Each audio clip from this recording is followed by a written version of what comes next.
Have you ever heard the sound of freedom? Have you ever heard the sound of freedom? You are listening to The Flip Side with Noah Filipiak, connecting the reality of the gospel to the grit of life. You can support the podcast at patreon.com/Noah Filipiak or at noahfilipiak.com/give. What up, everybody? Welcome to episode 42 of the Flip Side podcast. I know you regular listeners are going, what? 2 Flip Side episodes in the same week? Crazy. I know. It is one of the signs of the apocalypse. I shouldn't say that because there's sorry. I will say it. There's certain things that I see on Facebook from, friends, you know what I mean, acquaintances.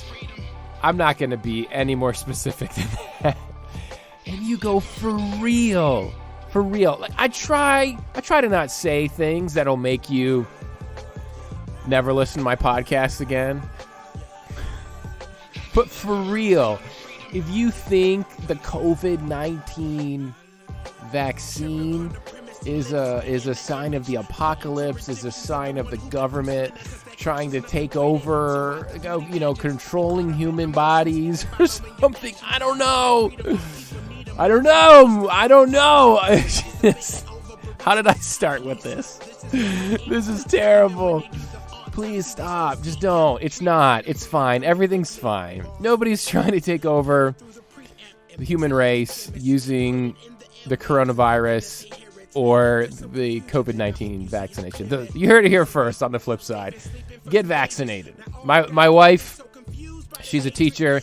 She got her vaccine round 1. So I'll let you know. Over these next few episodes if I see her being controlled. I don't know. Is it Joe Biden that has the little kind of like a remote control car thing where you can kind of go up, down, left, right? I don't know. But I'll let you know if she starts showing signs of her brain being altered by the Antichrist or anything. Now I'm really in trouble. My whole point. What was my whole point with that? I don't even remember. Oh, the sign of the apocalypse is that there's 2 flip side episodes in the same week.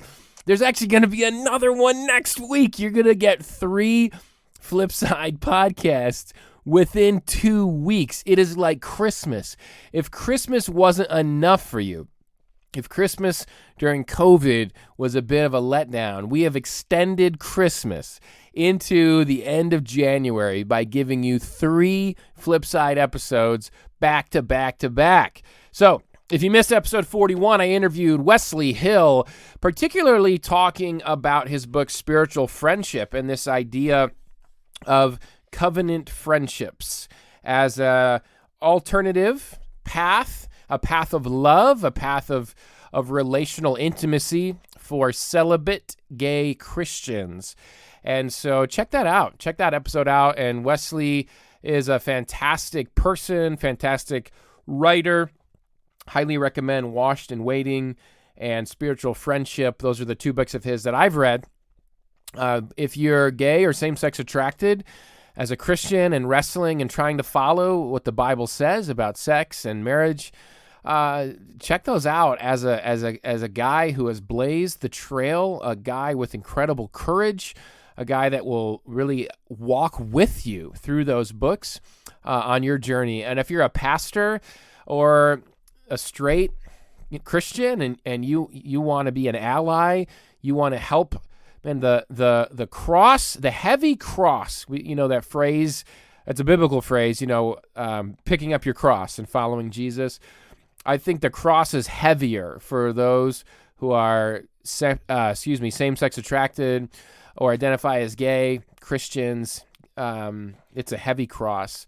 And that path that Wesley's living of choosing a life of celibacy, that is a heavy cross. That's a heavy cross to bear. And so pastors particularly and straight Christians to be able to come alongside our brothers and sisters and help bear some of the weight of that cross with them is huge.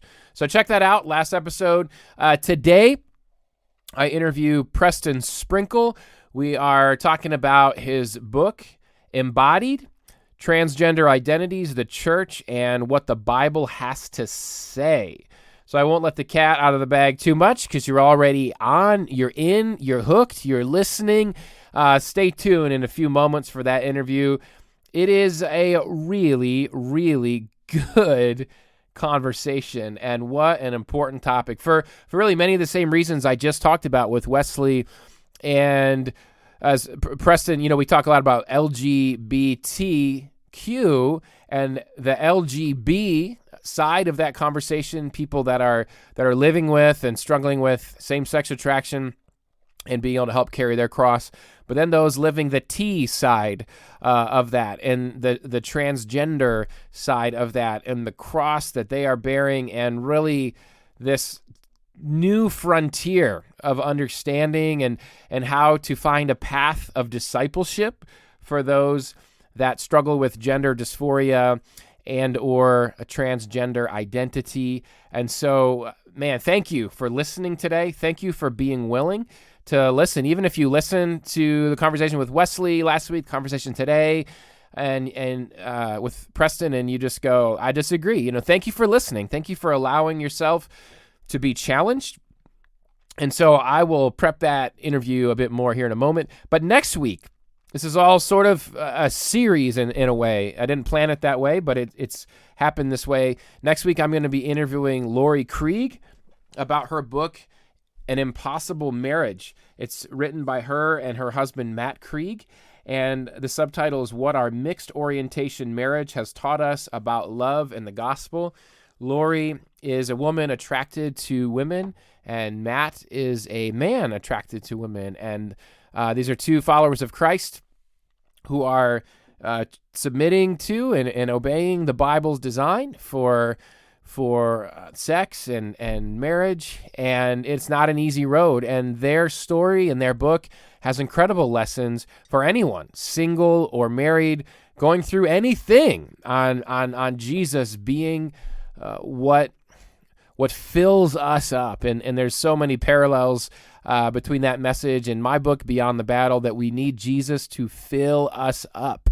And we can't find that filling from a sexual relationship or from a marriage or from a dating relationship or a gay relationship or a straight relationship. We can't find that anywhere but in Jesus. And so to be able to walk alongside of people that are looking for that in so many different places, the way I'm looking for that in pornography or sex outside of my marriage or in fantasy and in imagining, there's the drugs that are narcotics that you can ingest and put in your body. But then there's these other drugs that we take that give us a fix, that give us that emotional hit of that feeling and that sense of satisfaction and peace. And in that sense, we're all in the same boat. We're all in the same boat, that we're looking for that in different places. And there is a path of discipleship, a path of intimacy with Jesus. And it's not Jesus alone.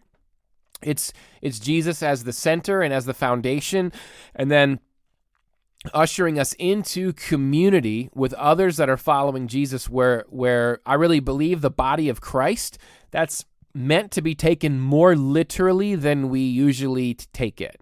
We just kind of flip that phrase around, body of Christ, from 1 Corinthians 12, like it's a metaphor of some kind, or maybe it's about spiritual gifts. And I think the body of Christ, that metaphor, that analogy, it's used on purpose. The body of Christ, that Jesus, his body, his physical body, walked this earth for 33 years. He died, resurrected. His body ascended into heaven. And then we are told that we are his body. We are told that the body of Christ, the church, is the body of Jesus. And so when the church smiles at you, it's Jesus smiling at you, his body smiling at you. When the church hugs you, it's Jesus hugging you. It's his body hugging you. When the church has a listening ear, it's Jesus's body's listening ear listening to you. I just think that's huge. It's so, so huge. And frankly, we need to do a better job of being Jesus's body. So thank you for going on this journey, going to some uncomfortable places. My prayer is for humility for all of us, that we can love. Jesus just had this amazing way of loving people that the religious society had outcast. And he did it, but still was able to teach things that, maybe then as well, but certainly he taught things that those people weren't living, if that makes sense, right? So he was able to love prostitutes, and he was able to love, and I mean love, like friendships, eating with. They became his disciples. This thing of the Samaritan woman at the well, this ostracized woman in society, or in Luke 7, the woman with the sinful reputation who washes Jesus' feet with her tears. And we don't have a timeline. We don't know when did their behavior change, if it changed, when it changed.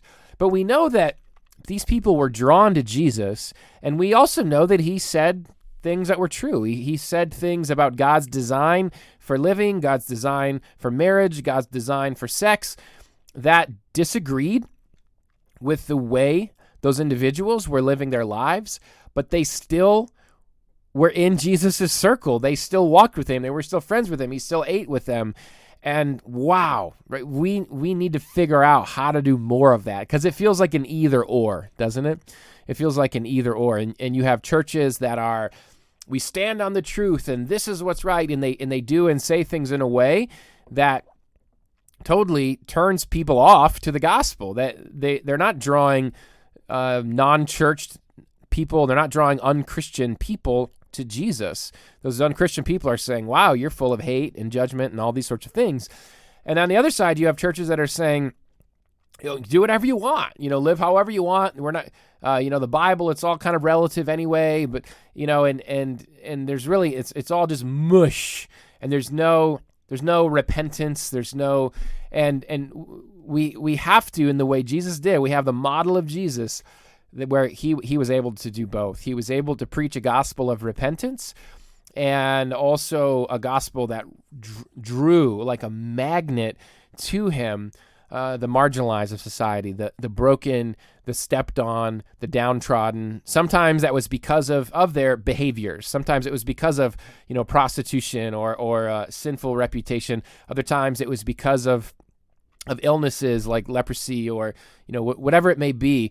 But he attracted people that the church rejected. It wouldn't have been called the church at the time. But if he were to come today, I think we'd be surprised. I think we'd be surprised the people that would attend Jesus's church. And so we just need to continue challenging ourselves to be like Jesus. That's what it means, right? To follow Jesus, to be his disciples. So a few podcast housekeeping things before jumping in. Invite you to subscribe to the podcast if you don't already. And if you subscribe and listen, thank you. I really appreciate it. If you haven't already left a review, I would love it if you did that. It's hard to find on iTunes, but if you can find out how to leave a review on iTunes, Google how to do it, and then give yourself a gold star if you can figure it out. That'd be awesome. A couple other things, beyondthebattle.net. We are actively looking to launch some new groups, some groups for guys that want to walk 7 weeks online with me and my team, and walking through with some other guys on how to find that wholeness in Jesus instead of finding it in women, instead of finding it in sex and relationships. And so check that out, beyondthebattle.net, if you want to jump on the waiting list for our next group. You can support the podcast, Podbean. What is it? Podbean.com/Noah Filipiak. And then also shout out to our new podcast sponsor, Angry Brew. Today I'm drinking Chris's blend from 5 Lakes. So Angry Brew is our sponsor. They are a brew of 5 Lakes coffee. And if you purchase Chris's blend or Angry Brew from 5lakes.com or angrybrew.com, use the promo code FLIP. Get it? Like the flip side, FLIP. The flip, and you'll get 10% off, and that also helps support this show, the podcast itself. Chris's blend, I don't know if I've talked about yet, it is a medium roast. So if you're into medium roast, it's your blend, and $1 of every bag is donated to Forgotten Children's Ministry in Honduras, which is fantastic. Five Lakes is owned by a friend of mine and his brother. They're both Christians, and I'm super thankful that they are supporting the flip side and supporting this message, this stuff that we're doing on here, which hopefully is paving a path that helps people get onto the path of following Jesus in a deeper and more, finding that intimacy in Christ that all of us need. So with that, let's jump into our interview today with Preston. Let me read you his bio. First off, you can find Preston on Twitter and Twitter at Preston Sprinkle, Instagram it's at Preston.Sprinkle, and then also PrestonSprinkle.com. And his bio, Preston Sprinkle, Ph.D., is an international speaker and New York Times bestselling author who's written a dozen books, including Embodied, Transgender Identity, The Church, and What the Bible Has to Say, and People to Be Loved, Why Homosexuality Is Not Just an Issue. Preston currently serves as the president of the Center for Faith, Sexuality, and Gender, an organization that equips Christians to engage questions of faith, sexuality, and gender with theological faithfulness and courageous love. Preston also hosts the popular podcast, Theology in the Raw. More popular than this podcast, we'll just put it that way. The popular podcast, Theology in the Raw, and posts regularly on his YouTube channel, Preston Sprinkle. So sit back. I hope this interview helps you. I hope it stretches you. And if you are out there struggling and wondering about your gender dysphoria or your trans identity, I hope that this interview tells you that you're loved and that I love you, that we can talk. I want to be your friend. Reach out to me. And I didn't mention this earlier, but podcast at beyondthebattle.net. You can email the show, and would love to be a support for you. So with that, let's bring in Preston. All right, Preston, welcome back for round 2 on the flip side. We are glad to have you back. Thanks for having me back, bro. Yeah, good to be here. Congratulations on the Dodgers winning the World Series. Oh, my word. That was a long time coming, man. Yeah, but well deserved. Yeah, I wish my only disappointment is that it was during COVID. I mean, it was a little surreal, short season. Most of the games didn't have fans. So, but yeah, it was a good year. It was a good October. A little silver lining in a pretty otherwise terrible year. Well, I was going to mention it is kind of cute that the Dodgers won the World Series. That doesn't actually count for anything because it was a 60-game season.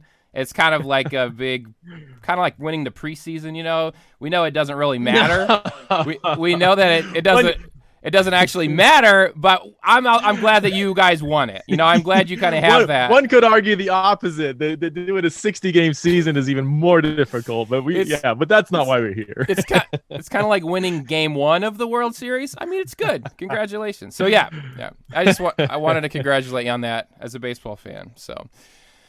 The Reds will never win one, so all I can do is mock other teams. So as long I mock my own team. So yeah, very good.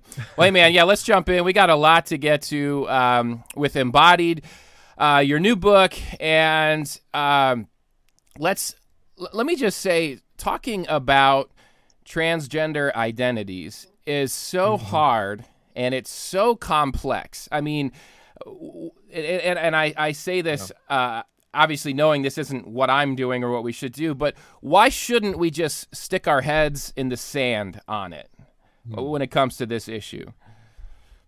That's a great question. I don't know if I've had that as a leading question yet. I mean, to play on that a little bit, people could say, isn't this such a tiny portion of the population? Aren't there so many other issues that affect 50%, 75%, 100% of all people, which is, I think that's understandable. Somebody might have that, perspective. But for one, Jesus left the 99 to go after the one. Jesus has a posture and a rhythm in all of the Gospels of going after the one who is marginalized, who is pushed to the side, who is treated as the one compared to the 99, right? So even if it's simply about percentages, all the more reason why we should, have a heart for the one who has been marginalized. But also, I mean, the maybe the more obvious point is, regardless of how many people, what percentage of people identify as trans or experience gender dysphoria, which is growing. It's the percentage is growing quite a bit, actually, especially among younger people. But also the conversation around trans, what it means to be male and female, what the relationship between the body and the brain, and even social questions about athletics and bathrooms and changing spaces and where do people sleep and not, the conversation as a whole really affects some really basic structures of what we believe about human nature and how we live in society, as both the church and just as humans in our case in the United States. So yeah, the issues, the topics that surround the trans conversation really do affect most, if not all, people. So yeah.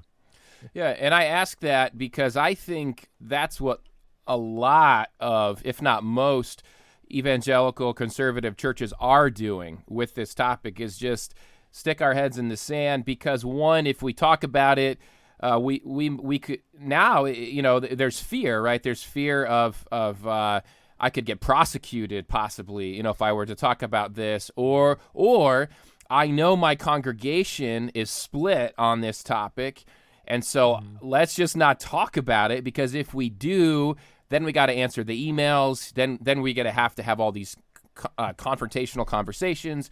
People are going to leave the church. So instead, let's stick our heads in the sand. And not that it's ever bad to preach on, let's say, the John 3:16, right? Or like the gospel. But let's just go back to preaching that Jesus rose from the dead, and he died on the cross, rose from the dead, and have a good day. And then we'll do that same thing next week. I think that's what I see the church doing when it comes to this topic.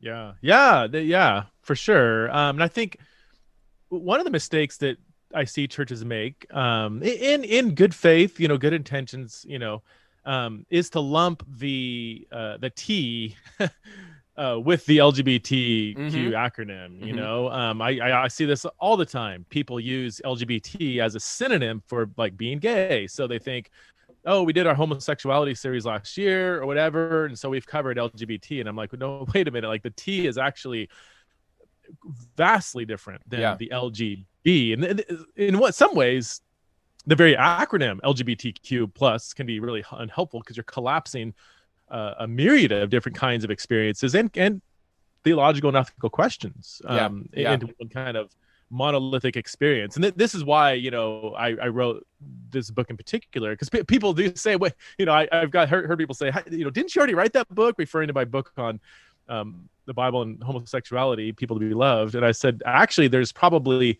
1% overlap between this book and that book, because when you are asking questions about male and female and intersex and trans experiences and gender dysphoria and all the layers and layers, I mean, you're talking about a really different set of questions. So so churches that feel like, well, we kind of cover the same sex conversation, which, even as that's more rare than it is usual for churches to even address that. Okay, even if they do that, they still have not address the T, even though they think they might have. So, and on top of that, I think there is a lot of, again, well-intended ignorance, and I don't use ignorance in a derogatory way, but a neutral way. There's just a lot of people who are like, look, I don't know what's going on in this conversation. I don't feel equipped to preach or even talk about it, and I don't even know where to go for resources to help me fill in that gap. So, and that's understandable. It is. There's a need, which is why I wrote the book, for more people to really have an informed perspective on it. So yeah, absolutely. Well, once and this happened to me, I don't know what year it was, but once you start meeting and befriending and doing ministry for or with people that, and correct me on if I want to be respectful in how I say this, but people that have transgender identities, people with gender dysphoria, different ranges of the spectrum, and you start hearing their stories, and their stories start shattering your paradigm that you have. For me, as a straight, somewhat, cisgender or non-trans man that has no idea, no category for what they struggle with, and to hear their life experience, and then to know that Jesus in the gospel is for them, and then trying to pave the road in between those two things. One, it's massive, and two, it makes this an essential conversation for the church. And if you haven't had the opportunity to have a relationship with someone like that, it doesn't mean they're not out there. Like you mentioned in your book, they're sitting in your pew. They're just too afraid to say anything about it. So talk about your journey. Where did this book? What's the genesis of the book from? How and when? What are some of those types of relationships in your life that gave you the type of empathy that you now have? Yeah, good question. This book really did flow from my previous books on same-sex sexuality, and so really, that to answer that question, I would have to kind of go all the way back to probably 8-9 years ago when I started to ask questions about what does the Bible say about same-sex sexuality, and in that journey, I got to know a lot of gay, lesbian, and even in the early stages, trans people. And so this is where the LGBTQ acronym can be helpful, because anybody who would be within that umbrella, set of identities, typically has not had the best experience in the church. That's an understatement. The most common response I got when I started, early on talking to people was, I've never met a Christian who was kind to me. Not who agreed with me or whatever, or, but like, it was just simply kind, like, wow, that's not a good commentary on the church. So that, again, my previous work was primarily on same-sex sexuality, the LGBT experience. And then, so in the last 3 or 4 years, I've focused almost exclusively on the transgender experience, or transgender experiences, because they're again, not monolithic. So there's a lot of similarities in how they have experienced Christianity, some of the same trials and shaming and exclusion and misunderstanding. There's a lot of similarities there, but there's also a lot of uniquenesses. Probably more than the same-sex sexuality conversation. The trans conversation has become so volatile in the public sphere. It's like the culture war on steroids.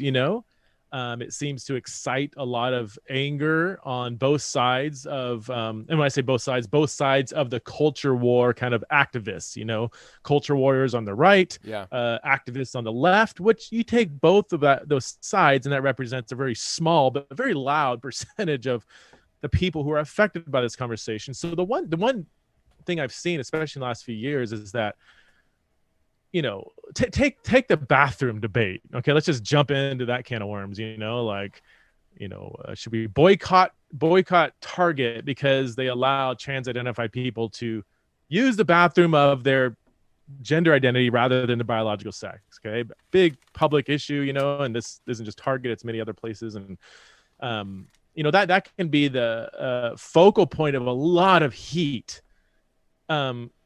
But you would be very mistaken if you think that every trans person, every person who experiences gender dysphoria, is just out to storm with the bathroom of their choice. Literally almost every single trans person that I've met just wants to pee.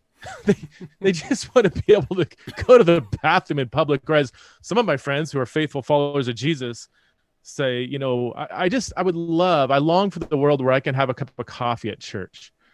because if I drink coffee, I might have to go to the bathroom. And if I have to go to the bathroom in public, anxiety just overwhelms me, where sometimes I have to leave the worship service, even though I want to worship my Lord and Savior, because, as one of my friends says, look, I'm female, so I know I believe I should go to the female bathroom, but my hair is short. I kind of have a tomboy appearance. So if I go, I know I'm not supposed to go to the boys' bathroom, but half the time when I go to the girls' bathroom, I got some lady screaming at me, get out of here, you boy, and so where do I go to the bathroom? I just want to pee. I just want to have a cup of coffee at church. And that kind of just practical day-to-day experience that trans or gender dysphoric people go through, can be torture. I mean, it's so hard to listen to that. And then to go and listen to some political pundit on this side and some, activists on that side in this culture war. Like, you guys are just destroying so many people by fighting this faceless battle for certain policies. So not to diminish, those are important questions, the bathroom debate, and I get into that in the book. But at the end of the day, we need to keep our focus where Jesus kept the focus, on the lives and needs of actual real people on the ground. So let's take that example and build on it a little bit. I think for my listeners, I don't know where everyone's coming from, but let's just think about those that don't have much experience with people that struggle with gender dysphoria or trans identity. And I know for me, so I don't remember what year it was, but I was talking to sometime in this probably 8-year window, like you mentioned as well, for me. I was talking to a Christian parent, and their child had transitioned. And they were telling me that, and I don't remember how old the child was. I didn't know the child. I was just having a conversation with the parent. But their child was exhibiting really bad body odor. And the parent was like, "What's up with your body odor? Why aren't you showering? You need to shower, right?" And the child didn't want to shower because when they looked at their own genitalia, I don't have words for it, but they, disgusted them. It was like they were looking at someone else's body. It wasn't, and they would rather experience body odor than to experience the having to look at their own genitalia, and it would be like, for me as a man, what I've tried to kind of, like, I'm in the shower picturing, what if I had breasts and a vagina right now? That would totally freak me out. I'd be going crazy. I'd be like, what in the world, that. And for me, I was able to go, whoa, if that's what they experience and feel, whoa, like I need to really kind of readjust my approach, to how I talk about this and do this. So that was something for me, just as an example, that really helped me, that this isn't just like the Bob Newhart example you give in the book, the stop it, scene. You don't just say stop it, like stop it. This is something way deeper than that. And I'm wondering if you can give, I don't know, general or specific, just maybe another example or two of that type of symptom, if you will, that trans folks really do experience on a regular basis, that they aren't choosing to experience. Yeah, that's good. I've heard very similar stories to that. Another one is a friend of a friend who, very similar, that they were so just even physiologically repulsed by their body, that every time they looked in the mirror, they would like throw up or be tempted to throw up because they felt like they were looking at another person, and so so gender dysphoria, let's just start there. Maybe, I mean, that's the psychological term given to people who experience some level of incongruence and distress as a result of just not, for lack of better terms, not resonating, not fitting in with your biological sex, not just your body. That would be body dysmorphia, but but specifically your biological sex or some kind of inexplicable incongruence you feel with your biological sex. Now, lots of diversity within that, lots of debates about, what causes it, how it can go away, does, what's the relationship between body and brain and all that. Gender dysphoria can, it's a spectrum of experiences. For some, it's fairly mild. For others, it's maybe moderate. For some, it comes in waves. Some things trigger it. For a decent percentage of children who experience this, it actually goes away after adolescence. According to all the studies, 61 to 88% of children who experience dysphoria, it ends up going away after adolescence. So it's really it's one of the most difficult psychological things to understand. But when you sit down and talk to people who have moderate to severe or even mild gender dysphoria, I mean, it's you can't listen to their experience and not be moved to tears. I mean, some people, even with moderate gender dysphoria, just going outside in public can be an absolutely distressing, crippling situation. It's kind of like talking to people that wrestle with, clinical depression. That might be a little more something that people understand more. A lot of people experience this or have loved ones that do. And for those that don't experience clinical depression, you really sit down and talk to somebody like, oh my gosh, like I have no idea what that's like. And when you do that with somebody with gender dysphoria, it's the same thing. I mean, the way they describe it is just like, I can't imagine going through every minute, every hour, every day, just battling this. And the many of us who don't experience this just take it for granted. We just, I got dressed this morning. I'm going to go outside. I'm going to meet somebody for lunch, whatever. And like, I don't even think about that. I don't even think about going into the shower like you did, and that exercise you did. I'm proud of you for doing that and talking publicly about that, because, people will say, ooh, that's kind of awkward, but it's like, well, yeah, must be nice that we can kind of do that as an exercise, right? And then it just goes away. Whereas people, that is their actual lived experience. So yeah, gender dysphoria, it's no joke. One thing to keep in mind is that not everybody who identifies as trans would even experience gender dysphoria. Not everybody who experiences gender dysphoria identifies as trans. These are overlapping kind of umbrella categories, but that almost opens up a whole nother that's helpful discussion. That's helpful. Well, and so Embodied, your book, it really gets into all of these differences and does a really good job of talking about, if you've met one trans person, you've met one trans person kind of idea. And so as we go, for me, kind of on the early end of and frankly won't do. Thank you for writing the book, because you've saved all of us having to do. I mean, you researched everything, the medical side, the psychological side, the theological side, the historical side. It was interesting so much stuff that's interesting, and we're not going to cover all of it in this interview, but hopefully people get enough of a taste that they go and get the book and read it. But I mean, I was fascinated to read about the Roman emperor, from Bible times, right? And that who basically lived as a woman, and all different examples you gave of biblical examples of people, men living as women or women as men. Just there was so much depth to it that was really, really, really good. And we'll see where the interview takes us and what parts of it we hit. But I wanted to hit on empathy to start, because I think that's so big and so huge, and you talk a lot about love, which your previous book, People to Be Loved, I think is really what sets your writing apart. In your preface to this book, to Embodied,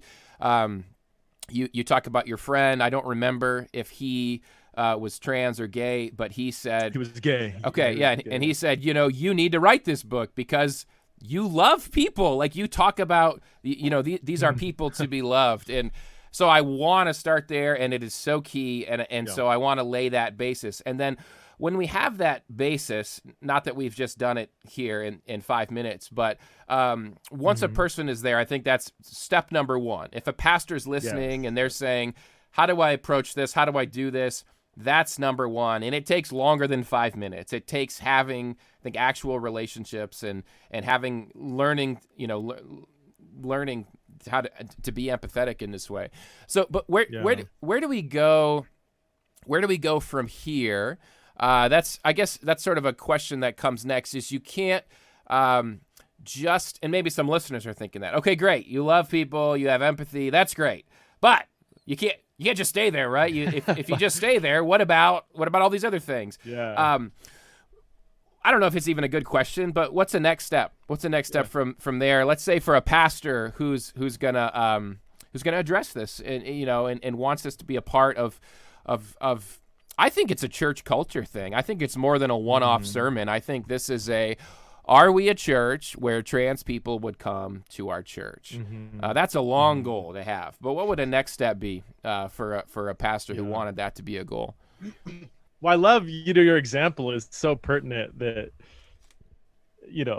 oh yeah, I know we need to love people, but and it's like, well, let's linger there for a little bit. Right. We got that down. Okay. All right, Preston, enough of that. I hear that a lot. Give me the truth. What side are you on? Whatever this is a quick but like, I just want to hit pause for a second. Good, our ultimate command to love God and love neighbor. And what does that look like? Is that just tolerating your neighbor, or is it actively going out of your way to embody the unconditional grace of Christ toward your neighbor? And have we loved our trans neighbors well? And before you answer that, how do you know? Well, how do you know? Have you asked several trans people how they're being loved by Christians? I talk to trans people what they think about their local Christian community and whether they feel loved by Christians. So so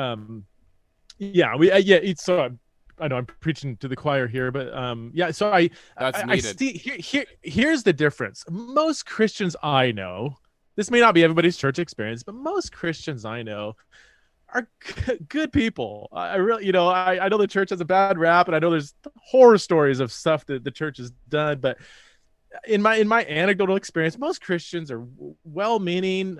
They want to love people. They don't want to actively, bully people or shame people.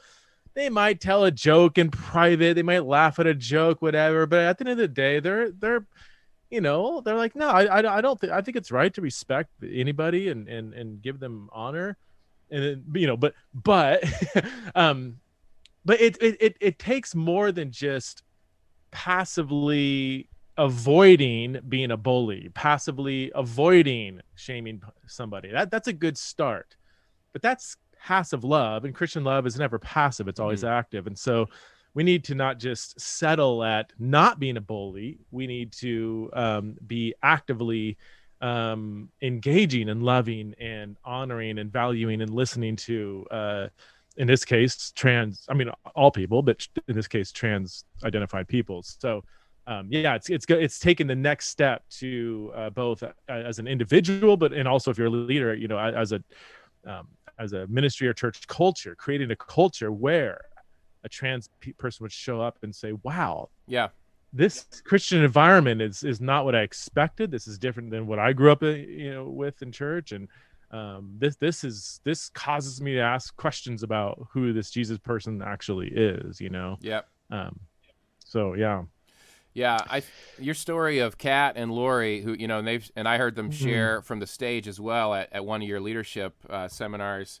I can't ever remember what those things are called. The Center for Faith Leadership Forum. Is that they're called? What are they called? They're called. Yeah, you need like a postmodern millennial name to those. Like I know. I look back and I'm like, Fusion.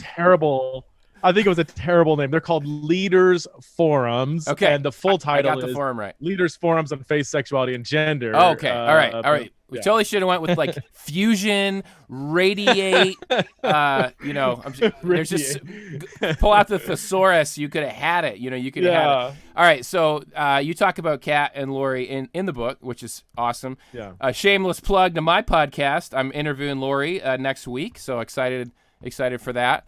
Cool. And I love, Kat's story of walking into church and Lori sees her and just says, yo, you want to come sit with me and my family? And that's as simple as it was, really, So So I love that, and that is really needed. I also want to throw this in.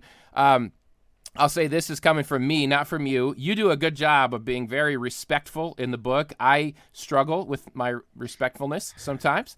You do a good job in your last chapter. Props to you about giving both sides of the pronouns, conversation. And, you talk about where you land on it, and I'll let you share that here if you want. But, what I'll say is this, if and I found this out just for real, and you mentioned it, if you want to know what trans people think of the church, ask trans people. And there are Christians, some famous, the Nashville Statement, 2017, being one that says, let's put it this way, call trans people by their birth sex, their biological birth sex, because otherwise you're lying to them or lying, and that's a sin, or otherwise you're kind of reinforcing an ideology or whatever. Here's what I have to say to that.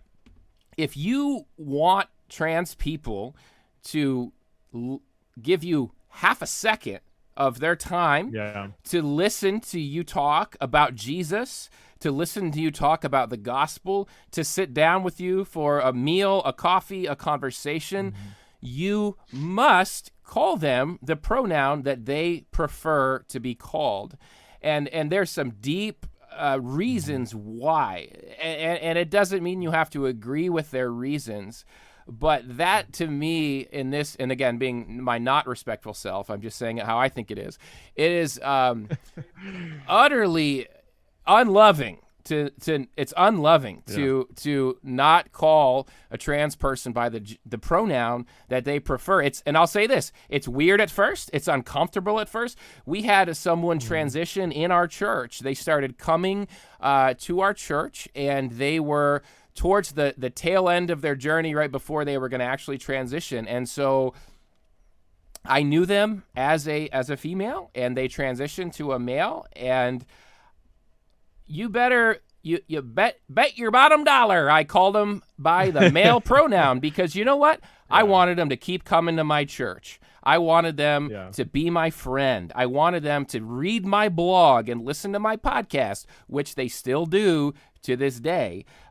Even though they eventually left my church and to go to a church, what would you call it? That would be, affirming, I guess you would say. So anyway, pronouns, that's my take on it. Pronouns, yeah. Feel free to correct me, balance it out. Just, I know that's not you, that's me, but I want to hit on how do we be loving and really loving to trans folks. And I want them to know Jesus. I want them to be able to get on the path of discipleship. And so first, we have to pave the path to the path, I feel like. If we don't pave the path to the path, they're never going to get on the path.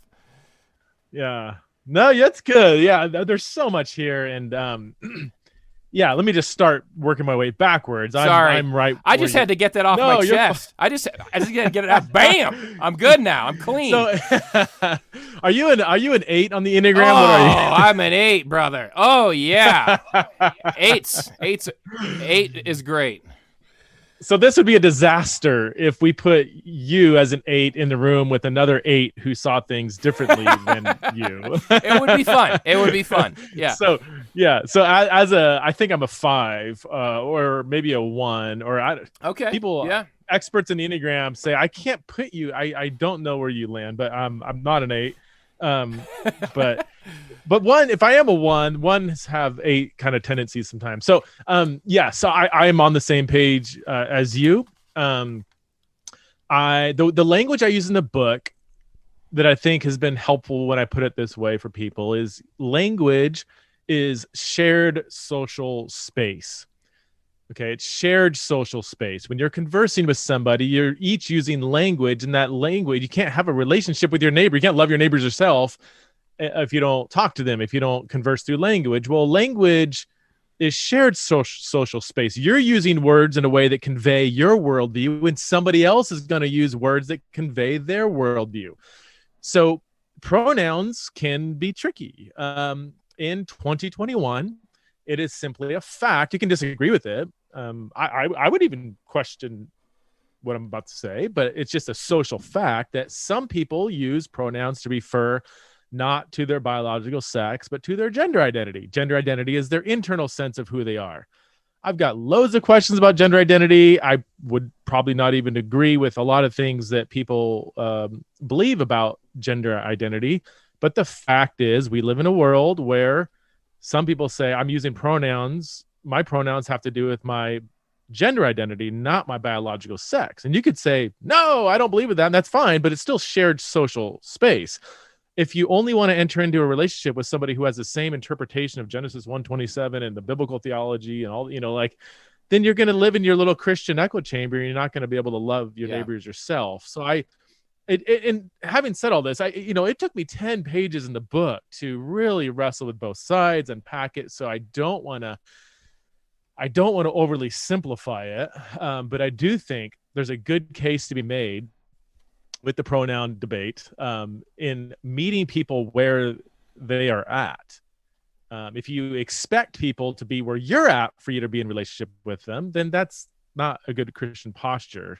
So, I do say it kind of cynically in a book, and I'll say it here. I said, look, if you want to immediately end any hope of relationship with a trans person, like you just want to say, bam, done, never want to talk to you again. If that's what you want, then don't use the pronouns they want you to use. I would question whether that is a Christ-like relational posture. Now, to play devil's advocate against, I guess, both of us, some people say, well, look, okay, you talked about love, but is it really loving to feed somebody's, and this is somebody else, this is another, this isn't coming from me, this is coming from this other view that I'm addressing, to feed somebody's delusion. If somebody believed they were a tree, I wouldn't call them a tree. Like, it's not loving for me to affirm something that just does not cohere with reality. In fact, it would be lying to them and actually be very unhelpful for somebody who has a psychological condition that needs to be addressed. And I think is unhelpful as I think some of that rhetoric can be in how they frame that.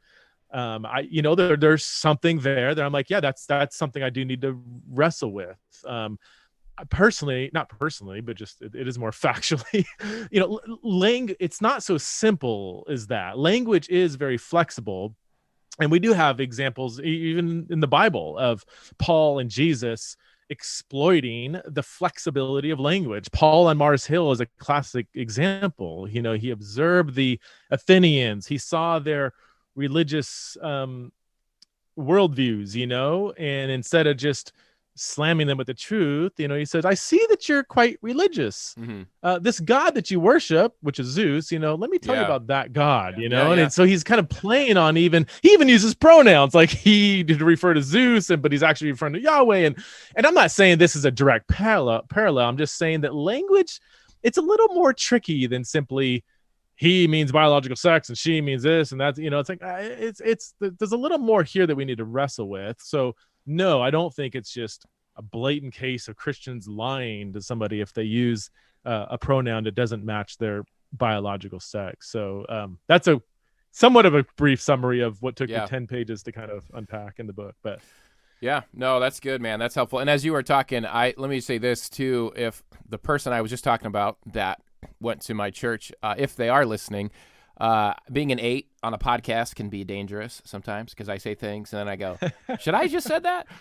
So if I said too much there, I do apologize to this person, and I want them to know I really love them, and that I certainly when I said I wanted them to stay at my church and read my blog, etc. It's because I love them. It's because I want that friendship to continue, and I think it has. I really think it has. Even though I've moved away, I'm thankful for the small ways we're able to still stay in touch, and I want this person to know that they, along with really a few others, a handful, but they being one of the key people, have really helped me learn how to love trans people and have really changed the way I do ministry and the way I talk about this stuff. So thank you to them if they are listening.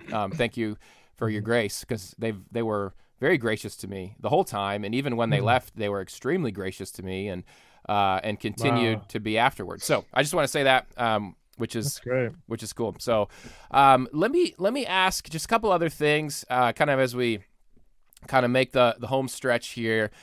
Some of this is just practical stuff for me even, and this isn't not to quiz you on that we all have to agree on this stuff, but it could, I think for a reader, it might be confusing. So we're talking about using pronouns really as a way of loving and being hospitable. But I did notice, so in the book, you'll use they from the get-go, and you use trans from get-go, but you also use non-trans instead of cisgender from the get-go. Yeah. And you mentioned... you noticed that. Oh, well, I did, only because like I usually use cisgender if I'm talking about this topic. So there's that where I'm like, okay, so, and you said cisgender, you chose not to use it because it has some ideological assumptions to it. So let's hang on to that. And then also I've noticed some friends, Christian friends on Facebook, I'm mostly on Twitter, I guess, because you have a little bio on Twitter, and they'll write he, him, for, like if I was my own bio, if you ever, so for listeners, if you ever see someone that says he, him, she, her, what they're saying is, or they, them, they're saying the pronoun they want to be called. And so a cisgender straight person like myself might write he, him as a way of, I think maybe normalizing or taking the stigma away, from someone that kind of saying I'm hospitable, you can come talk to me. So what I'm wondering is if you can just give me your thoughts, and this is to kind of help me, where I use people's pronouns that they prefer. I'm comfortable with the word cisgender. I don't use he, him for myself. But then when I pause and go, am I being consistent with all three of those things? Right. So any thoughts on that? That's good. That's really good. Yeah. I do have thoughts. Got many thoughts. You wrote a book on this, of course. Go out and read the book. This is an area where, there's some things I believe and do that I feel really strongly about. Yeah. There's other things I'm like, this is where I'm at now, and maybe I'm missing something, and I'm willing to kind of change my mind. So I don't prefer the term cisgender, and that's based on I don't mind. I don't like. Sometimes I'll use it if it's just easier. It's just a contextual thing. I'm not like adamantly opposed to it. But as a general principle, I don't like to use terms of myself, or as a general principle, human principle, I don't like to use identity terms for somebody else that they didn't choose for themselves. Mm-hmm. Okay. And so out of consistency, like I don't want to do the same thing almost back to me. So I didn't come up with the term cisgender.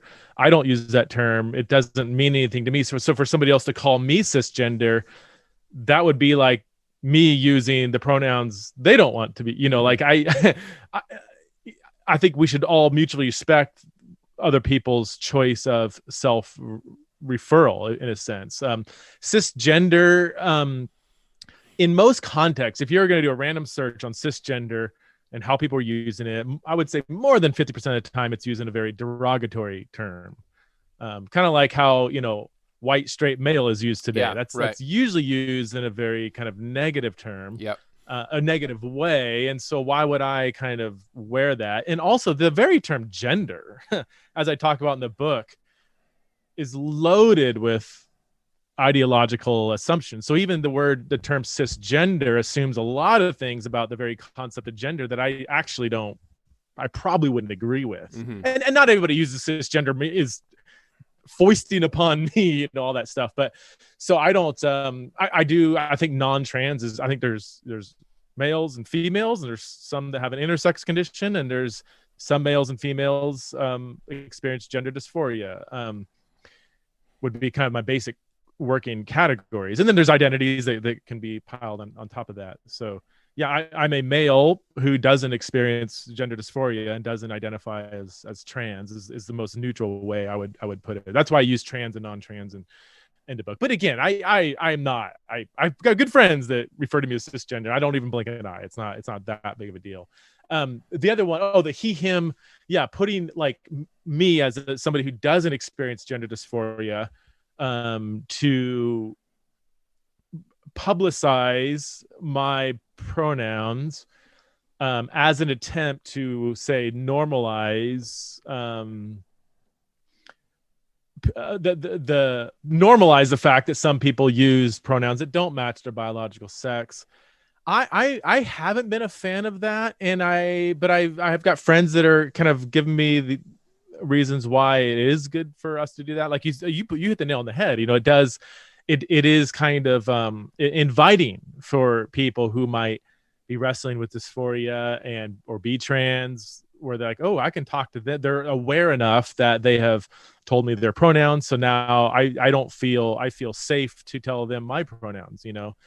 I can see some of that. Maybe I'm just a little jaded by some of the, and this may not be a good reason, but I'm turned off by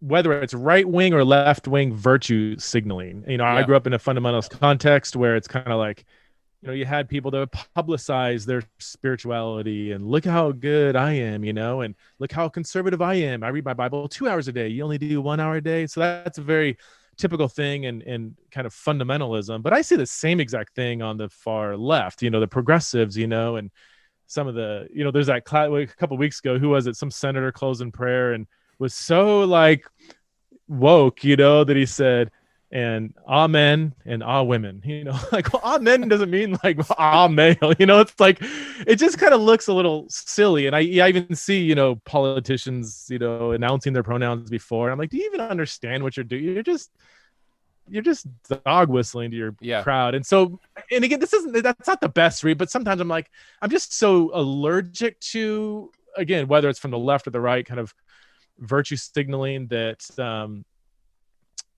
I'm not excited about doing that. And also, like, I don't think it's the same thing. And here's where my thoughts are a little like not worked out. So I'll just think out loud. But like, it is different in kind that somebody who doesn't experience gender dysphoria, doesn't identify as trans, would use certain pronouns that refer to their biological sex. Like, that scenario is different in kind than somebody who does experience gender dysphoria and for various reasons uses other pronouns. So I don't, in one sense, I do like normalizing, even that word can be tricky, but normalizing or destigmatizing people who have a minority experience. Okay, that I'm a fan of that. But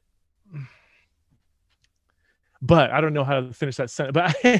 But I do think there could be something unhelpful in an attempt to normalize something. It could almost distract away from the very minority experience that we should be concerned about. So I don't know. Those are my that's good, unironed out thoughts. Yeah, man. No, that's helpful. And my heart in asking that, and you brought up a really good point that is sort of throughout the book. My heart was just curiosity, because I'm trying to kind of figure it out, for myself. And it tied into the last question too. But I think there's a huge, goodness, and we talked about this last year. We talked about politics, I think, right before the election, and how to talk about. We talked about how to talk about polarizing issues, and so you've mentioned it already a few times where, both. There's so much retweeting, and there's so much of this cancel culture, and there's where the trans conversation is this thing, and I almost have pity on Christians who feel like they have to kind of rally the troops, and they have to sort of make sure they're in God's army, and it's just I wish we could get away from that and not side. Okay, I want to be careful here. We need to be political so we can stand up for the oppressed, and when very racist things are happening in our country, we need to say something about it and not just go, oh yeah, I'm not political. You need to speak out against Trump when he's doing very racist things and not say, I'm not political. And that's what many white evangelicals, I think, end up doing. But on the other side, with this subject, I think we have to go, I don't know how to say it. We just can't. Well, here the way I put it is, I mean, the gospel is profoundly political. It's just not partisan. That's Partisan. I don't. That's a word. Yeah, that's good. I'm very excited about not being partisan, but I want to be profoundly political. The claim Jesus is Lord is a political statement. Yeah, you know? and we don't look for safety in your partisan politics. I think that's what I see people doing. It's like, this is my shelter from the storm is my partisan politics. It's like, no, actually the Psalms say that God is your shelter in the storm and not your partisan politics. So I have a couple random thoughts there, but I love that at the very beginning of Embodied, you try to disarm people, and I think that's really, really important for people to be disarmed through this whole thing. And so even in a podcast like this, we're just talking. This is very new for us. This is new for us as Christians. We're trying to figure this out. And so listeners from both sides of the spectrum, have grace. Have grace on me. Have grace on Preston. This isn't about nailing somebody, and that sort of thing. So one of the last things I wanted to ask you was just, and I say this too, apologizing. Well, it's not apologizing.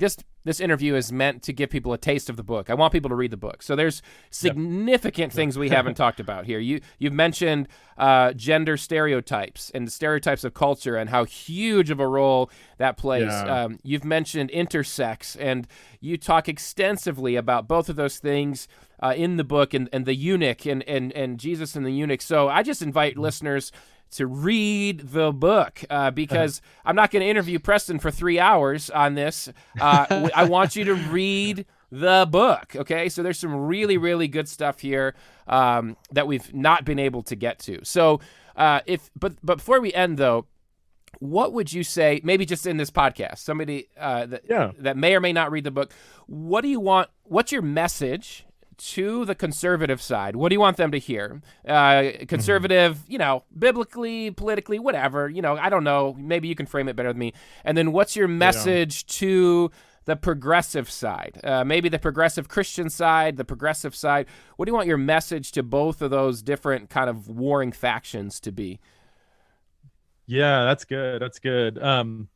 The conservative side is a little easier because even if you go left of center, even there's all kinds of battles and internal disagreements and stuff. So they're unlike the same-sex sexuality conversation, which is pretty divided between left and right, conservative, liberal. If you're liberal, you're for gay marriage. If you're conservative, you typically might be opposed. In this day and age, it's kind of a little more mixed, but those conservative liberal categories don't exist in the trans conversation. Some of the most volatile, outspoken opponents of certain forms of trans ideology are radical, atheist, anti-Christian feminists. I mean, that's the big I mean, you can even look at trending on Twitter right now is the phrase TERF, TERF, trans exclusionary radical feminists, which is a slur that some people give to feminists, and the feminists are battling against what they see as a resurrection of male patriarchy in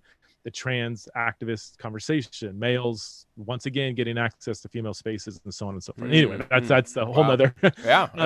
So even, but I think it's important to understand that the right left divide is that doesn't exist so neatly in this conversation. So, but to the traditional kind of conservative Christian, I mean, we've kind of hit on it, but I would say, first of all, just practically, don't look at this conversation through the lens of your favorite media outlet or political pundit. I listen to some of those. I listen to people on both sides, and neither one does a good job framing this conversation. If the person or news outlet you're listening to doesn't ignite a greater passion to love your marginalized neighbor as yourself, then it might not be a helpful part of your Christian discipleship. So yes, we need to listen to and love and learn from trans identified people. We need to understand that they are created in God's image and that they aren't just needy, but needed. I do think that if Jesus was a pastor today, there would probably be a lot of trans identified people who would be attracted to him, because he attracted all kinds of people to himself. If you read the Gospels plainly, people that fell outside of the,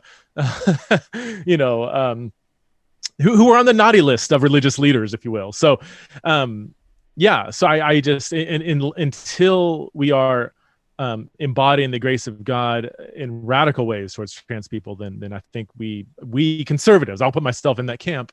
I think we need to do better at that. We just haven't. That's just the fact. We have not had a good posture, generally speaking, towards trans people, and we that absolutely needs to change. And so if I say to the progressive or liberal, I mean, again, that's part of what I'm going to say. A lot of liberals are going to be 100% agreement. So maybe to some of the more, I'll say the radical left, on the very progressive side of things, which is interesting because in the trans conversation, you have liberals and the radical left that are in complete disagreement with each other. In fact, there's some interesting conversations happening between some very, very liberal people who are teaming up with very conservative people, and they look at each other saying, "Who would have thought we would be on the same side on this?" So, it's a little more messy again, but I would say if on the radical left, I mean, I'm not even asking for you to be biblical. I can't force my beliefs on people, but just be humanizing and even just scientific. That this is some of the big complaints among people on the left, on the liberal side, against the far progressives. They say, "Hey, look, we've been mocking fundamentalist Christians all these years for being anti-science, but then now you guys are sounding like religious fundamentalists when you are prioritizing an ideology over some basic scientific facts about biology and human nature and so on." But I would say probably the biggest mistake I see on the far progressive left, besides sometimes some anti-scientific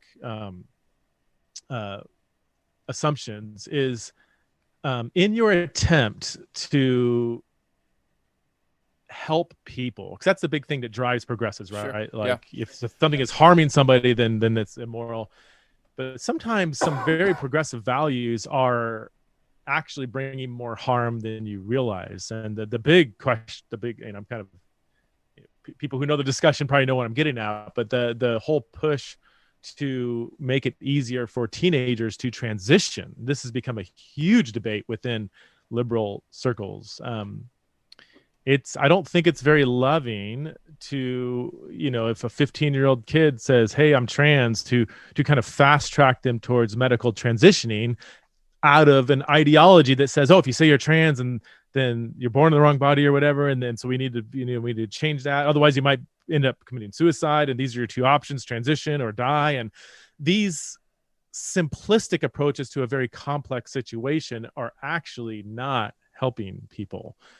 It is actually could produce more harm than good. And this is something I'm just echoing the voice of many liberal, non-Christian medical professionals who say we have way oversimplified this from a medical perspective.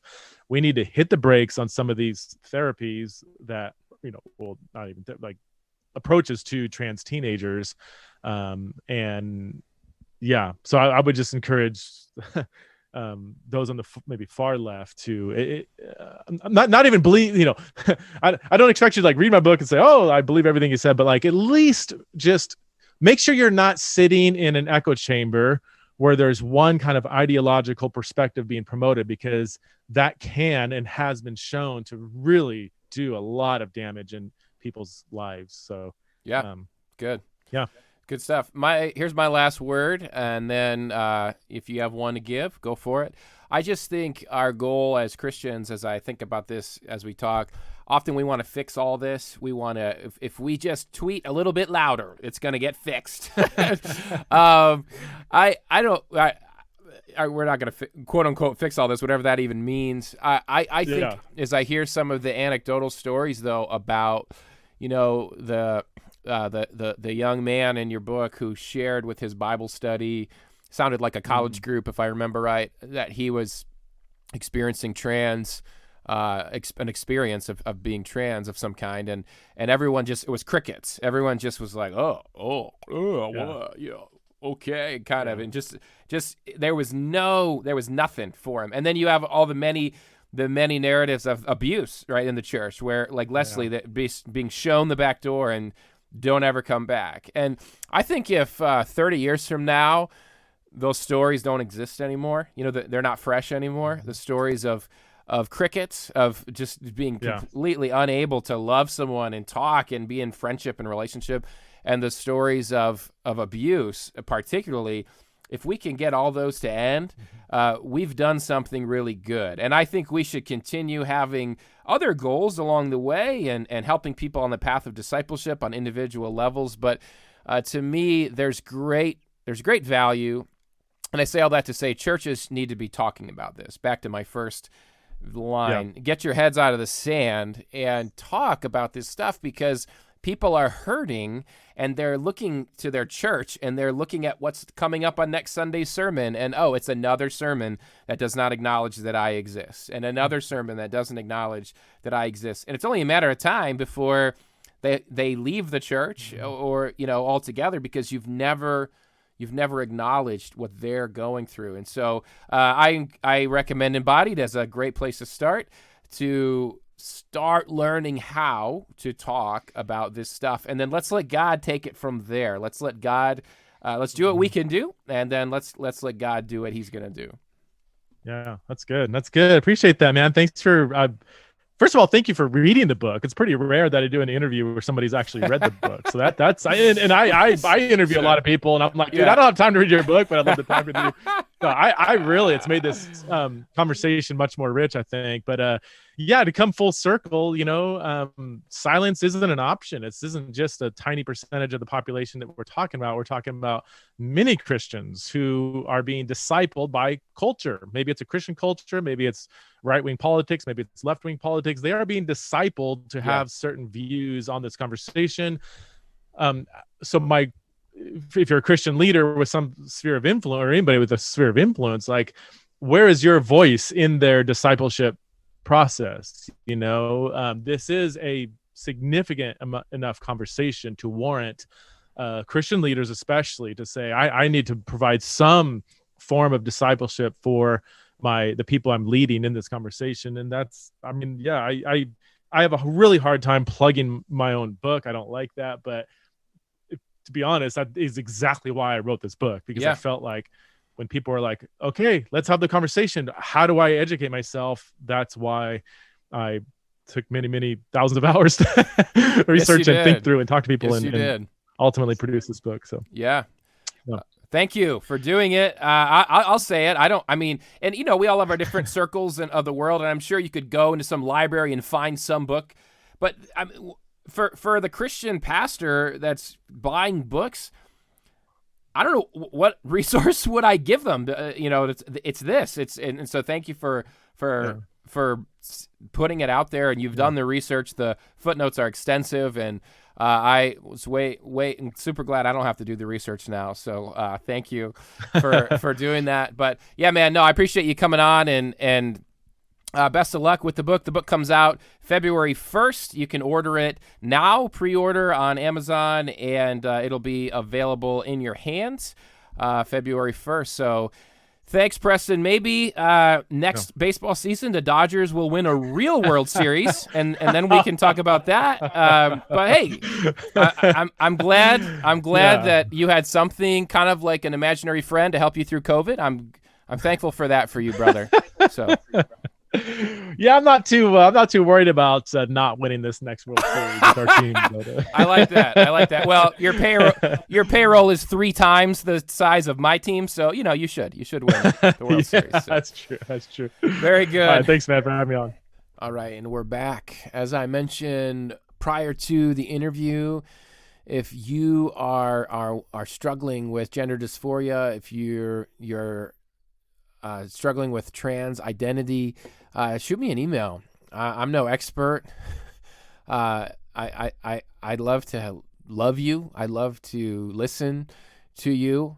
I'd love to just be there in whatever small way I can. Podcast at beyondthebattle.net.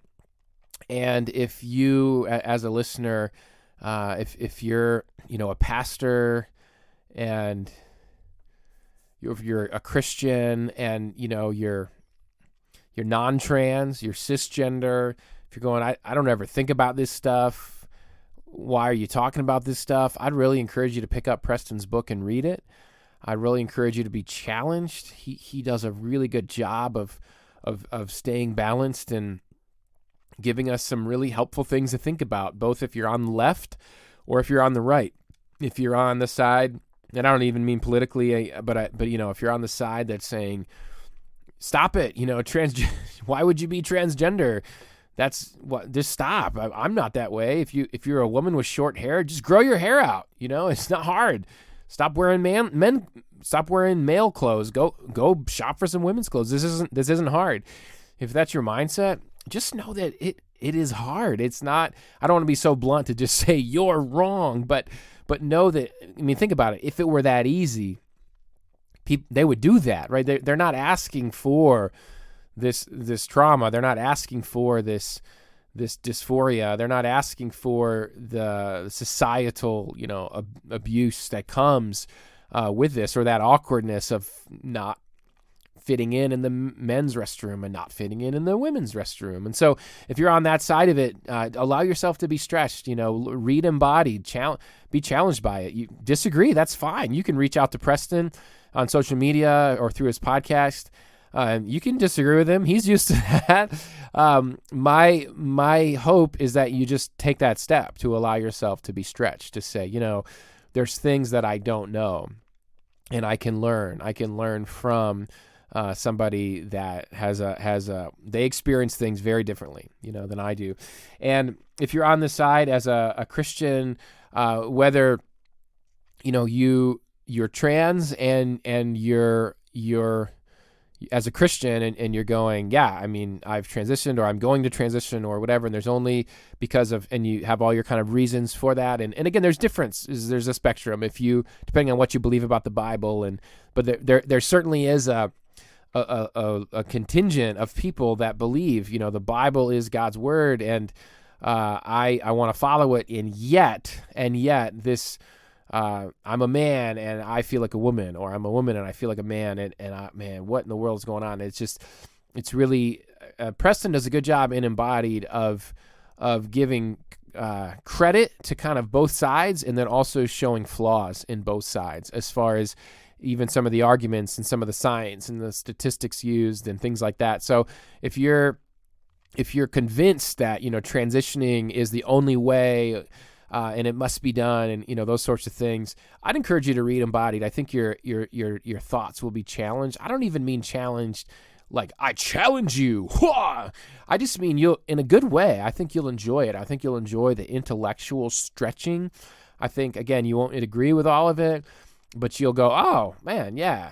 Well, I've heard that statistic this way, and I didn't even know. When I joke about the research, it's really well researched. No joke. Preston, Ph.D., he's a researcher, and the research is there on the medical side of it.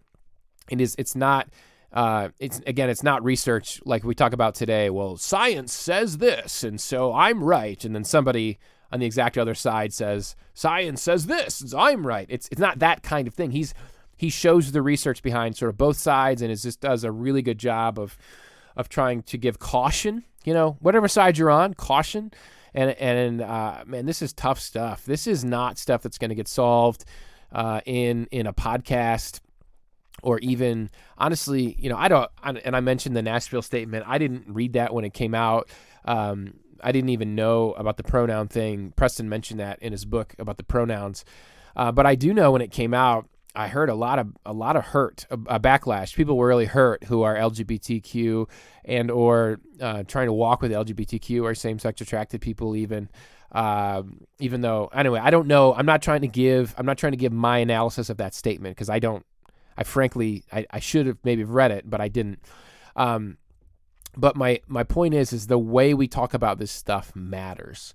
The way, if we can't just create our own Christian echo chamber. The point of the church is the gospel, and the point of the gospel is for the lost, right? The point of the gospel is that people would be drawn to it. And there's an element of God has to do his work. There's a mystery to this stuff. There's a mystery to LGBTQ conversation where it is not linear. You repent of all your sins and stop sinning forever, and then you follow Jesus. And it's more complex than I can even say it. But for example, I was talking to a pastor friend of mine, and his sister-in-law is married to a woman. So his sister-in-law married to a woman, and they've been married for a very long time. And he said, they're close. They're close to becoming Christians. They're close to becoming followers of Jesus. And these are all, by the way, questions Preston does a fantastic job with in People to Be Loved, as well as Embodied, and in those the leadership forums. There we go. They should have been called Radiate, and then I would have I can't think. Fusion Method. I don't know. There's all these. I'm making fun of church names right now for conferences. Those were. I don't know if he's still doing those. They were fantastic though, and but he always did a lot of Q&A at those, and so he would get questions like this. But anyway, back to my my pastor friend, sister-in-law, married for a long time to a woman, and he said, yeah, they're close. They're close to becoming Christians, accepting Jesus. And then he goes, what do you do then? What do you do then? Not what am I trying to say? I can't think of the word. I don't want to say I'm not ashamed. Yeah, I believe marriage is between a man and a woman. Marriage and sex are meant to be between a man and a woman. And so does he. And so does Preston. So does Wesley Hill, who's gay, from last episode. But anyway, so in that, what do you do then? And my friend just had this great point. He goes, sometimes I think when it comes to this particular sin, and I know calling it a sin is offensive to many people. What I mean, I believe the act of homosexual sex is a sin, and not the, well, you can listen to my interview with Wesley. We talked at length about it, but not the attraction. So there's so many rabbit trails here and nuances. The attraction, part of a fallen world, but not a sin, not a willful sin, and something that you don't have to feel shame about having because you're not controlling it. Anyway, that's another conversation. But my friend and his sister-in-law, and he goes, I think with this particular, and we can use the word sin because he's comparing it to other sort of sin issues in the church. He goes, with all these other sin issues in the church, we just let people get saved, and then we don't say, okay, now you can never be, let's say, greedy again. And I'm using greedy as an example that most Christians are greedy, most, particularly in a Western, sort of affluent, materialistic society. But he goes, what if this is number 7 on the list of things that the Holy Spirit wants to sanctify in somebody? Or what if it's number 97 on the list of things in someone's life that the Holy Spirit wants to sanctify? And, it's just stuff we got to think about. It's stuff we got to think about. And I get it. Jesus said to people, he forgave them of their sins, and then he said, go and sin no more. And there is a sense in repentance where, and Preston says it well in the book. Let me see if I can find it. Let me just read this from Embodied. Christian acceptance is always acceptance into a flawed community, seeking holiness and repentance. It's acceptance into a countercultural family with a different pattern of life, a fresh way to be human, an otherworldly ethic rooted in creation and longing for resurrection. Acceptance is the first step of discipleship, and Christian discipleship is about pursuing the image of God created us to be. Let me read that again. And Christian discipleship is about pursuing the image God created us to be. That's how it's supposed to read. Yeah, and by acceptance, he means accepting a person. Like, I love you, I accept you, you're trans, you're gay, same-sex attracted, I accept you, I love you, come here, give me a big hug, let's walk together. But also the path of discipleship is we're pursuing the image God created us to be. And different people are just going to be at different points in that journey. One of Preston's friends in the book, Leslie, who he shared Leslie's story on video at his leadership forum thing. Super powerful. You know, she's a strong Christian, and she's been on this path for a while. And in Embodied, Preston says, you know, she prefers to be called they, them as her pronoun. And she said, I think it's her. I might be mixing up stories, but I'm pretty sure I remember it being her. But anyway, it was somebody in there. I think it was Leslie said, if I don't get called that, and again, I might be mixing, there's lots of stories in there. I'm just saying, don't quote me as misquoting the book. But someone saying they become suicidal if they're not called by that pronoun, or they become severely anxious and their anxiety becomes overwhelming, and they want to get to a point potentially where they don't need to be called that anymore. But for now they do. And, you know, it's just not to get out of that linear or to get out of that. It's the same for every person. And this isn't a perfect analogy by any means, but it always helped me with salvation. You know, I was raised in the sort of pray the prayer, instantaneous. You have a date of your salvation kind of thing, a date and a moment and a second. And I think it's true. I think for some people that's true, but that's a very Paul way to be saved. I don't mean his doctrine. I mean the way Paul was saved. I'm on the road to Damascus, and I'm a Pharisee, and I'm approving and promoting the killing of Christians, and then boom, the scales fall from my eyes, right? Boom, I'm blinded, and I hear Jesus, and now in that moment, I am a Christian forever. I'm saved in that moment. And then you have Peter, and there's a type of Peter salvation too, where I would challenge you to look at the Gospels and the book of Acts and ask yourself, when was Peter saved? Point to the verse, because he professes Jesus as Lord, and then he denies him as Lord, right? Jesus calls him Satan at one point. You know, there's a whole journey that Peter was on. And look, God is sovereign. I'm not saying you can go in and out of your salvation. I'm just saying there's layers to this stuff that we don't see, that we can't put into a formula. And so I think that's got to be true for sanctification as well, where our job is to present the gospel, our job is to love people, our job is to walk humbly on this path of discipleship together. But there is an element where God has got to do his work, and I think that's where we get worried. You know, that married couple, and some listeners might be saying that, you know, my pastor's friend's sister-in-law who's married, some listeners, some of you might be saying he better tell them to split up. Well, what if he doesn't? Is he not a real Christian? Are they not real Christians? Let's say if they accept Jesus, or does that need to happen on day one? You accept Jesus and here's communion, and you must divorce a marriage of 20 years or whatever it is. I'm not telling you I have the answers. I'm just thankful we can rest in God. And I think we rest in God. We preach and teach the truth in a very humble way. We're not complacent about sin, but we also understand, I think we have to be, that not all sins are created equal, both in their earthly consequences, as well as they certainly all separate us from God and his holiness and are in need of salvation. But they're different earthly consequences, but also in ramifications, but also just, you can't. I like what Wesley said in last episode. He equated his homosexual orientation to depression as an analogy.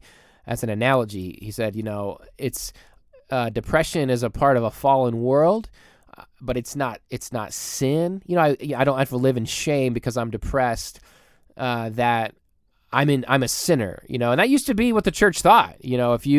if you were depressed, we need to exorcise a demon from you, or you're sinning, you don't have enough faith, those sorts of things.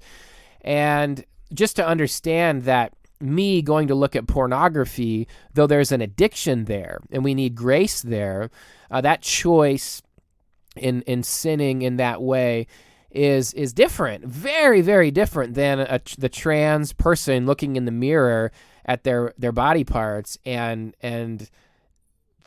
physically can't look at themselves, or the gender dysphoria. Preston did a good job of helping me with that, diversifying between the two. But someone with gender dysphoria who may also identify as trans, not taking showers because the BO is better than having to look at your anatomy and genitalia and go, that doesn't belong on my body.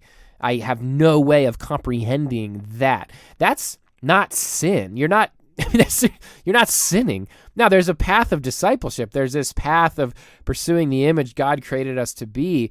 But do you see the difference? Do you see the difference? If I'm going to cheat on my taxes, that's sinning. That's very different. That's very different. Now, it's a conscious choice, right? And so just I hope that helps some. I don't know. And I think it's good to muddy the water sometimes. It's good to muddy the water. And where did this come from for me? I'm telling you, just from pastoral ministry. And if you're in a church setting where you're not rubbing shoulders with gay or same-sex attracted people or trans, gender dysphoria folks, if you're not in that type of setting, I think you really should question your church's philosophy of ministry in general. So because anyway, for me, let me go back. For me, that's where this stuff shifted. It was going, wow, my friendship with you, my friendship with that person from earlier in the interview with Preston, though we don't agree on things, and they know that, their relationship to me is significant, and it significantly helped me love people better, love them better, and love gay and trans people better. And I hope to continue to love gay and trans people better. And frankly, I have friends of a pastor that emailed me after a podcast a blog post I did about Wesley's book. And as his, his email helped me stay grounded in Scripture. And so I'm very thankful for that as well. And so thank you so much for listening and going on this journey. And I pray that you let it be a journey, that you let the Holy Spirit do this work, this very important work in you. Next comes the part of the show that I know you've all been waiting for or dreading. I don't know which one it might be, but we are preparing ourselves for Noah's rant. You can't just jump right into Noah's rant. You have to pause. You have to prepare yourself. It's really a whole process. So as to not shock the system. So we try to use a little humor around here.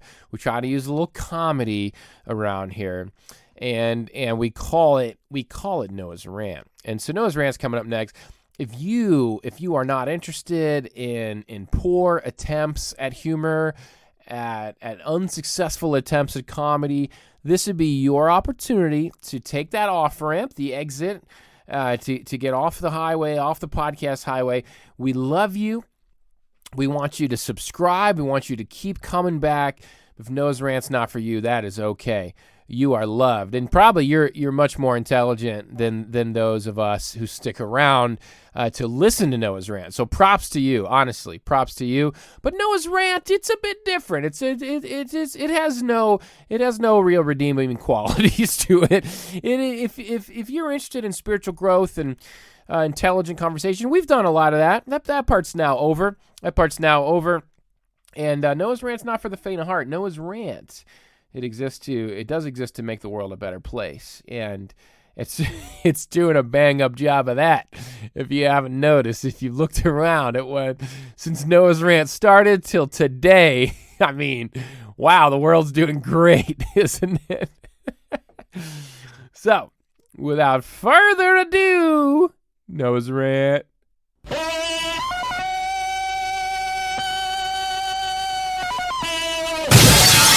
Noah's rant. All right, so today we're talking about, before we get to what we're talking about, it's that time of year everybody gets sick. I mean, a little different this year. If you have a little sniffle, everybody thinks it's COVID, and you got to make sure it's not COVID, and I get all that. But that ain't what I'm talking about. I'm talking about this time of year, every year, January, at least around here, everybody gets sick in January. Everyone's got a sore throat, a cough, some sniffles.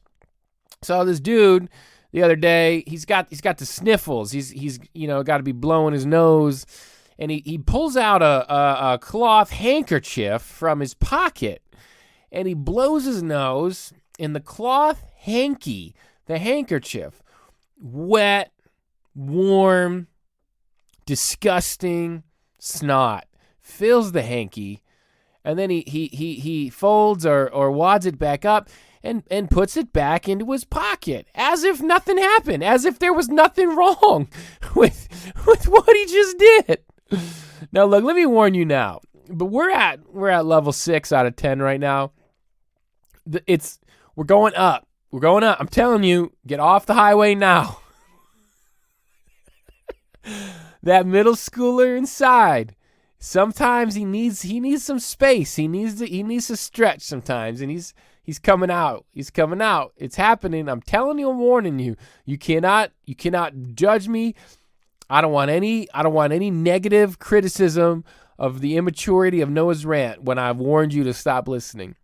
So dude blows his nasty snot into his cloth hanky and puts it back in his pocket. I said to him, dude, that's so filthy disgusting. Use a paper tissue and then throw your nasty snot in the garbage where it belongs. And the dude justifies his behavior. He says, oh no, man, no. The cloth is so soft on my nose. You know how your nose gets raw after using tissues a bunch? Well, my nose never gets raw doing this, using the cloth hanky. And I'm going, dude, I don't really care about your nose getting raw. You just filled up snot in a cloth and you put it in your pocket where your hand is going to go, where your keys are. You're going to pull that same nasty cloth out 10 minutes from now. You're going to reapply your nose to the same nasty, wet, sticky snot that's in the cloth. It didn't go anywhere. It's not magical. It's not like a magic cloth that you can do a little abracadabra on, poof, and all the snot's gone, and the cloth is clean again for you to use on your nose. No, that snot is still there. You're reapplying the snot back to your nose. Your nose is you're gonna have the snot from your old nose blow onto the new nose blow when you stick it onto your nose. Now there's a reason, friend. There's a reason that we use toilet paper. See, there's a reason that you use the toilet paper. You use it for its God-designed purpose, and then you dispose of it. You flush that down the drain. Nobody is creating cloth toilet paper, okay? I don't care about irritation. I don't care about that little red you get on your nose or elsewhere.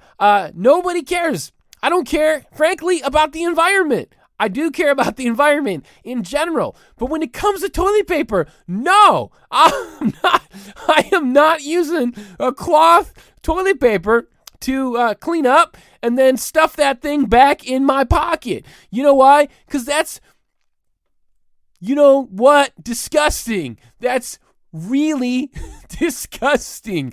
That is filthy and vile. I wouldn't want that filthy vileness in my pocket to pull back out later and reapply onto my body, let alone where I will be sticking my hand in my pocket or other items in my pocket like my keys or my wallet, which is disgusting and is exactly what you are doing with your cloth hanky and your nasty snot that you are touching again and reapplying to your face. That is disgusting. Those Kleenex brands, they all make The kind with the lotion in them. If you got a sensitive nose, do that. Do what you need to do. I'm not judging you for that. But you got to understand how filthy and vile and disgusting your cloth handkerchief is. It must stop. Noah's Rant is here to make the world a better place. We have got to stop using cloth handkerchiefs. Now,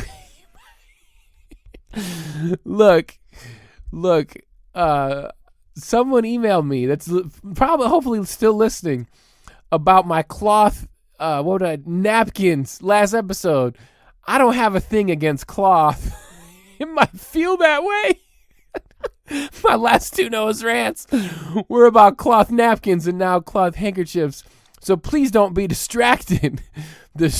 Distraction is a tool of the evil one to get you to get off track of what we are talking about here, which is cloth handkerchiefs filled with snot and boogers that do not belong in your pocket or back on your hands or back on your face.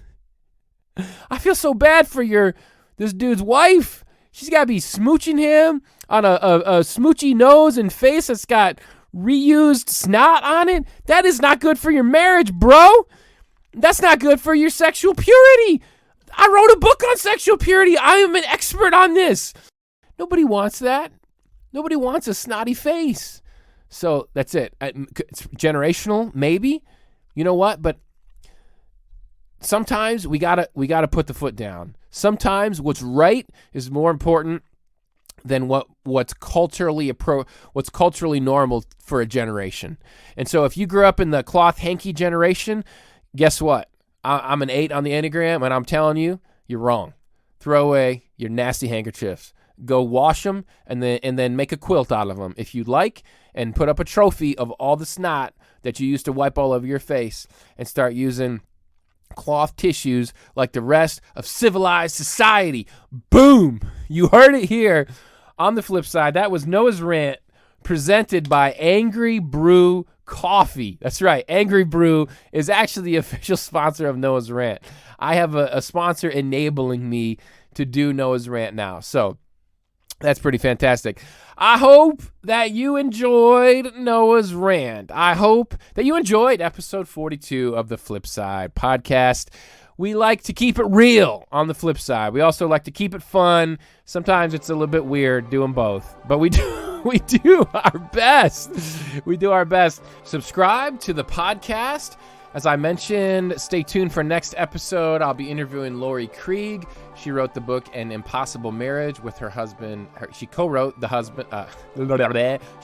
book with her husband, Matt, What Our Mixed Orientation Marriage Has Taught Us About Love and the Gospel. You won't want to miss it. Thank you for going on this journey and participating in this conversation with me. I will see you next time. The Flip Side with Noah Filipiak is a South Francis Press production. Copyright Noah Filipiak. www.noahfilipiak.com. Theme music by Kyle Lake at K-Lake Music. Used with permission. Please subscribe and leave a review on iTunes or wherever podcasts are found. Souls needing revivals, what do I do? Influence like the cup full of that Bombay.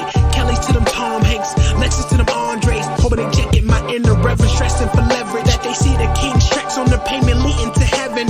Yow, dripping in that God that don't perish. People selling fake, see the green around their belly. Taking refuge in his hand, see his palms, my living quarters. Close them when I'm finished, it's time to bring me closer. There's no purgatory, cause you're in or you're out. When you see him in the clouds, then you know it's going down. Raise them. They've been sleeping for some ages. Now all God's babies so confused by this hatred. Pulpit preachers shouldn't aim to be A-list. Money probably long, but short is with your days. Have you ever heard the sound of freedom?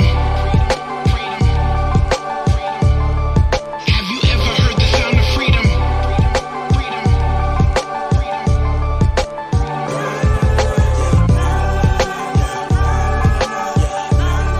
Have you ever heard the sound of freedom? Tripping upon the premise, see lyrics painting the image, pointing to redemption to the one who got them splinters. Cause that cross is nothing pretty, so why the beauty pageants and caught up in emotions and following your passions. Talking that freedom, our people need them more than that Easter or coffee shop discussions debating over baristas. Please sir, this is why we inked up. Even when they do the autopsy, they still see him. Freedom coming quickly. Bars from the spirit, put it through the preamp and mix it like a chemist. Put it in the airwaves and hoping that they hear it. If there's some confusion, then I hope you see him clearly. Raise them. They've been sleeping for some ages. Now all God's babies so confused by this hatred. Pulpit preachers shouldn't aim to be A-list. Money probably long, but sure it's what your gaze is.